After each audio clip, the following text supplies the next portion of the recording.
오늘 분석해볼 한올바이오파마, 이 기업을 딱 들여다보면요. 뭐랄까, 마치 두 개의 얼굴을 가진 야누스 같아요. 한쪽 얼굴은 한국 시장에서 아주 꾸준히 현금을 벌어들이는 그런 안정적인 제약사인데, 다른 한쪽은 글로벌 시장의 판도를 내가 바꾸겠다, 이렇게 벼르는 아주 야심 넘치는 신약 개발사의 모습이거든요.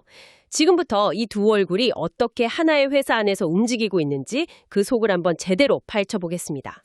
그렇죠. 이 회사의 정체성을 제대로 이해하려면 먼저 지배구조부터 봐야 돼요. 한올바이오파마 여기가 대웅제약 자회사거든요. 아, 대웅제약이요? 네. 2015년에 인수가 됐는데 그 이후로는 그냥 관계사 이런 수준이 아니라 대웅제약의 어떤 글로벌 진출 야망, 그걸 실현시켜줄 핵심적인 R&D 전초기지, 그런 역할을 맡게 된 거죠. 그러니까 심장 역할을 하는 R&D는 한올이 맡고 그걸 밀어주는 든든한 덩치는 대웅제약이 맡는 그런 구조군요. 그럼 먼저 그 안정적인 얼굴, 국내 사업부터 한번 살펴보죠. 여기서 번 돈으로 신약 개발이라는 꿈에 투자하는 거니까요. 대표적인 제품으로 노르믹스가 있네요. 네, 노르믹스가 이 회사의 정말 든든한 캐시카우입니다. 장염 같은 장내 세균 감염을 치료하는 항생제인데 이게 아주 똑똑한 약이에요. 똑똑한 약이요? 대부분 항생제가 온몸으로 싹 흡수돼서 간이나 콩팥에 부담을 주잖아요. 네, 그렇죠. 근데 노르믹스는 체내 흡수가 거의 안 되고 오직 장에서만 목표물을 딱 공격합니다. 아, 타겟 설정이 확실하군요. 맞습니다. 그러니 효과는 확실한데 부작용은 적어서 소화기내과 의사들이 정말 선호하는 약이죠. 아, 그렇군요. 바이오탑이라는 제품도 되게 흥미로운데 요즘 프로바이오틱스 제품이야 워낙 많잖아요. 그래서 특별할 게 있나 싶었는데 이건 그냥 건강기능식품이 아니라고요? 맞습니다. 바로 그게 핵심입니다. 시중에 있는 프로바이오틱스는 대부분 그냥 식품이지만 바이오탑은 의사의 처방이 필요한 의약품이거든요. 아, 의약품. 네. 식약처에서 치료 효과를 공식적으로 인정받았다는 뜻이죠. 그 덕분에 최근에는 병원에서 처방되는 정장제 시장에서 점유율 1위까지 차지했어요. 1위요. 성장세가 정말 가파르네요. 네, 바로 이 노르믹스랑 바이오탑 같은 제품들이 매년 수백억 원의 꾸준한 이익을 내주고 그 돈이 고스란히 글로벌 신약 개발을 하는 모험에 쓰이는 아주 이상적인 선순환 구조를 만든 겁니다. 알겠습니다. 안정적인 현금 창출 능력은 이제 확인이 됐으니 이제 모두가 진짜 궁금해하는 다른 얼굴, 이 기업의 심장을 막 뛰게 하는 성장 엔진으로 넘어가 보죠. 바로 글로벌 신약 파이프라인, 그중에서도 핵심은 역시 자가면역 질환 치료제 HL161 계열이겠죠? 그렇습니다. 여기서부터가 이제 진짜 이야기의 시작이죠. HL161 그리고 그 후속작인 HL161ANS는 FcRn 억제제라는 계열의 약물입니다. 우리 몸의 면역 시스템이 오작동해서 자기 몸을 공격하는 항체, 그러니까 자가항체, IgG가 자가면역 질환의 주범인데요. 네. 이 FcRn 억제제는 이 말썽쟁이 자가항체를 딱 골라서 청소해주는 뭐랄까 일종의 항체 쓰레기 수거차 역할을 한다고 보시면 쉬워요. 아니, 성공한 약을 바로 출시하지 않는다니? 좀 의아한데요? 바로 그 지점이 한올의 전략을 보여주는 대목입니다. 바토클리맙이 분명 효과는 입증했지만 일부 환자에게서 LDL 콜레스테롤 수치를 높이는 부작용이 관찰됐어요. 아, 콜레스테롤. 네. 그런데 파트너사인 이뮤노반트하고 한올이 뒤이어 개발한 2세대 약물 HL611ANS, 다른 이름으로는 IMVT1402라는 게 있거든요. 이게 그 부작용을 완벽하게 해결해버린 겁니다. 잠깐만요. 이거는 정말 영리한 전략 같은데요. 1세대 약물로 일단 시장 반응이랑 데이터를 먼저 쫙 보면서 그 약점을 완벽하게 보완한 2세대 약물을 바로 뒤에 붙여서 개발한 거잖아요. 리스크는 최소화하고 홈런의 기회는 그대로 가져가는 일종의 투트랙 전략이군요. 정확합니다. 그래서 파트너사는 더 좋은 약이 나왔네? 그럼 여기에 올인하자. 이렇게 결정한 겁니다. 물론 바토클리맙도 갑상선 암병증 3상 임상이 2026년 상반기 결과 발표를 앞두고 있고요. 또 중국에서는 중증 금유력증 허가가 2020년 내로 예상돼서 여전히 가치가 있지만 시장의 모든 관심은 이제 2세대 약물 IMVT1402에 쏠려 있습니다. 이게 바로 게임 체인저로 불리는 진짜 주인공이죠. 그 게임 체인저가 얼마나 대단할지 궁금하네요. 시장 상황은 어떻습니까? 그 항체 쓰레기 수거차 시장이 이미 포화 상태는 아닌가요? 아주 좋은 질문입니다. 이 FcRn 억제제 시장이 2030년에 약 10억 달러, 우리 돈으로 13조 원이 넘는 거대 시장으로 성장할 전망이거든요. 13조 원? 현재 시장의 왕은 아제넥스의 비부가르트라는 약인데 이 약은 병원에 가서 몇 시간 동안 정맥 주사를 맞아야 해요. 존슨앤드존슨의 니포칼리막도 아주 강력한 경쟁자고요. 그런데 IMVT1401호는 강력한 효능에 콜레스테롤 부작용까지 없앴죠.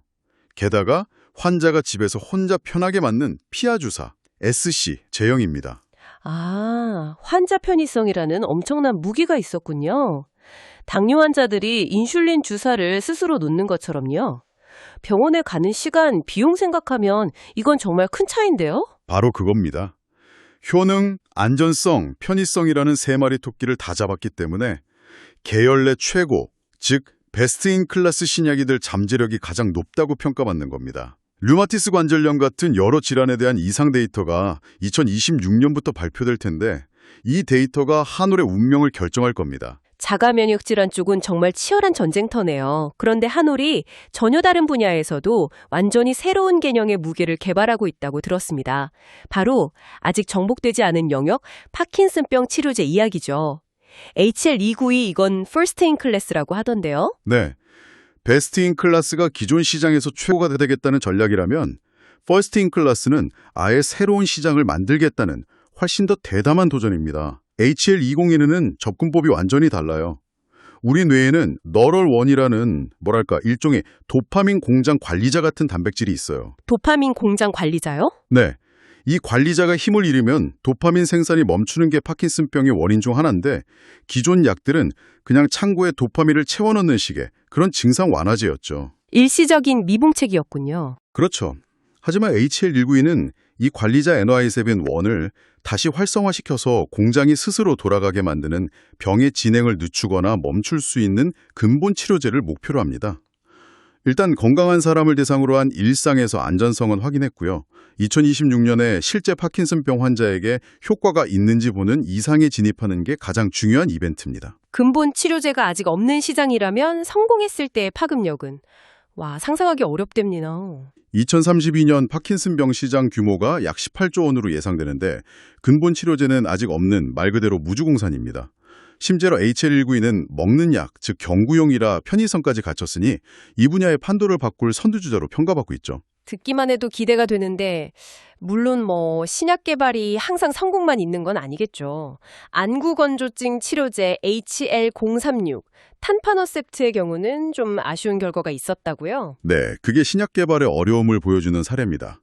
눈의 염증을 일으키는 TNF-알파라는 신호를 차단하는 안약인데요. 미국에서 진행한 첫 3상에서 핵심 목표 달성에 실패했습니다. 물론 다른 지표에서 긍정적인 신호를 봐서 디자인을 보완한 추가 3상을 준비하고는 있습니다. 2026년 1월 JP모건 헬스케어 컨퍼런스에서 구체적인 계획이 나올 것 같아요. 하지만 중국에서는 파트너사가 진행하던 3상도 실패하면서 개발이 중단됐습니다. 모든 파이프라인이 성공할 수는 없다는 현실을 보여주는 거죠. 이런 복잡한 파이프라인들을 움직이는 파트너사들과의 관계도 한번 짚어봐야겠습니다. 가장 중요한 건 역시 2세대 신약을 함께 개발 중인 이뮤노반트겠죠? 맞습니다. 이뮤노반트가 2017년에 HL161에 대해서 총 5억 달러가 넘는 규모의 기술이전 계약을 맺고 북미, 유럽 같은 핵심 시장의 권리를 가져갔습니다. 그런데 최근 이뮤노반트가 1세대인 바토클리맙의 허가 신청을 보류하고 2세대에 집중하겠다 이렇게 선언하면서 양사 간에 약간의 긴장감이 흐르고 있어요. 어떤 긴장감이죠? 한올 입장에서는 단기적인 로열티 수익이 늦춰지니까 그럼 바토클리맙 권리 일부를 돌려달라 이런 논의가 시작된 거죠. 이게 분쟁으로 번질 가능성은 불확실성 요인입니다. 중국 파트너사인 하버바이오메드와는 상황이 더 안 좋은 것 같던데요. 네, 거기는 중화권 관리를 계약했는데 안구건조증 약은 개발이 중단됐고요. HL161은 허가 심사 중인데도 계약 해지를 두고 지금 국제 중재가 진행 중입니다. 파트너십 리스크가 현실화된 경우죠. 반면에 파킨슨병 치료제 HL192는 모델이 좀 다릅니다. 어떻게요? 기술을 그냥 팔아 넘긴 게 아니라 한올하고 대웅이 개발사인 뉴론에 직접 지분 투자를 해서 비용과 수익을 나누는 공동 개발 방식이에요. 성공하면 훨씬 더 큰 과실을 가져올 수 있는 구조입니다. 그렇군요. 그럼 잠시 재무 상태를 좀 들여다보죠. 신약 개발에 돈이 많이 들 텐데 회사는 돈을 잘 벌고 있나요? 2025년 3분기 실적을 보니까 흑자 전환에 성공했더라고요. 네, 앞서 말씀드린 국내 사업 그 캐시카우 덕분입니다. 3분기까지 누적 매출이 1,176억 원으로 전년보다 15% 늘었고 11억 원의 영업이익을 내면서 흑자로 돌아섰습니다. R&D 비용을 계속 쓰면서도 본업으로 흑자를 낸다는 건 사실 대단한 거죠. 그런데 재무제표를 보니까 자산 총계는 오히려 111억 원 줄었던데요. 돈은 벌었는데 자산이 줄었다니. 이건 어떻게 해석해야 합니까? 여기서 숫자를 잘못 보면 큰 오해를 할 수가 있어요. 이 회사 돈 까먹고 있나? 싶을 수 있지만 그게 아닙니다. 네. 이건 마치 내가 가진 주식의 평가액이 잠시 떨어진 것과 같아요. 한올이 투자한 파트너사 이뮤노반트의 주가가 하락해서 장부상으로만 자산 가치가 130억 원 줄어든 걸로 잡힌 겁니다. 아, 실제로 회사 금고에서 현금이 빠져나간 게 전혀 아니라는 거군요. 전혀 아닙니다. 회계상의 착시 효과죠. 실제 현금 흐름은 아주 탄탄해요. 부채 비율은 28%로 거의 빚이 없는 수준이고요. 유동 비율도 200%로 안정적입니다.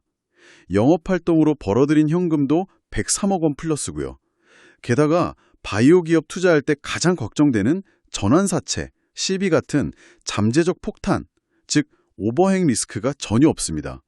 미상환 잔액이 0원이에요. 자본 구조가 아주 깨끗합니다. 와, 재무적으로는 굉장히 안정적인 기반 위에서 모험을 하고 있는 거군요. 최근에 오송에 짓기로 했던 공장 건설을 중단했다는 소식이 있었는데 이것도 같은 맥락에서 봐야 할까요? 네, 바로 그 결정이 한올의 두 얼굴 중에서 어떤 쪽에 더 집중할지를 명확히 보여주는 상징적인 사건입니다. 공장을 지어서 안정적인 생산 기지가 되는 것보다 그 자원마저 아껴서 글로벌 시장을 뒤흔들 신약 개발에 올인하겠다.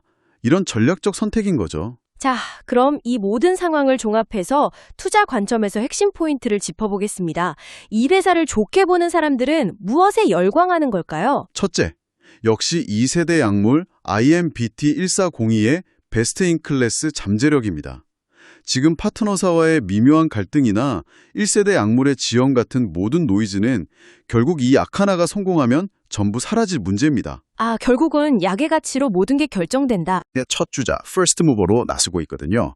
이건 훨씬 더 큰 시장을 선점할 수 있다는 의미입니다. 파트너사의 모회사인 로이반트의 존재도 빼놓을 수가 없겠네요. 그렇습니다. 소위 로이반트 효과라고 하죠. 이 모회사는 유망한 신약 파이프라인을 가진 자회사를 잘 키워서 거대 제약사, 즉 빅파마의 비싼 값에 매각하는 걸로 아주 유명합니다. 이뮤노반트가 통째로 M&A 될 가능성은 언제나 열려있는 강력한 호재인 셈이죠. 반대로 당연히 리스크도 있겠죠. 우리가 반드시 경계해야 할 부분은 뭘까요? 가장 큰 리스크는 역시 살벌한 경쟁입니다. 선두주자 아제넥스는 이미 시장을 장악하고 있고 거대 자본을 등에 업은 존슨앤드존슨이 무섭게 추격하고 있습니다. 네. 아무리 좋은 약이라도 후발주자라는 한계는 분명히 존재합니다. 임상 자체의 불확실성도 여전하고요. 작은 규모의 임상이랑 수천 명이 참여하는 대규모 3상 임상은 전혀 다른 이야기일 수 있으니까요. 정확합니다. IMBT130이다 소규모 임상에서 콜레스테롤 이슈가 없었다고 해도 대규모 3상에서도 완벽한 안정성을 입증할 수 있을지는 아무도 장담할 수는 없습니다. 이게 신약 개발의 가장 큰 허들이죠. 마지막으로 시장이 커지면 1위 업체가 후발주자들을 견제하려고 특허 소송을 거는 경우가 비일비재합니다. 아, 그렇죠. 아제넥스와의 특허 분쟁 가능성도 항상 염두에 둬야 할 리스크입니다. 결국 한올바이오파마는 지금 굉장히 중요한 변곡점 위에 서 있네요. 국내에서 벌어들인 안정적인 현금을 바탕으로 계열 내 최고 신약이라는 강력한 무기를 손에 쥐고 글로벌 거인들에게 도전장을 내민 상황입니다. 과연 이 도전자가 경쟁의 파도를 넘어 시장의 판도를 바꾸는 주인공이 될 것인지 아니면 거인들의 그림자 속에서 추격자로 남게 될 것인지 2026년부터 쏟아져 나올 IMBT1402의 임상 데이터가 그 질문에 대한 첫 번째 답을 들려주게 될 것 같습니다.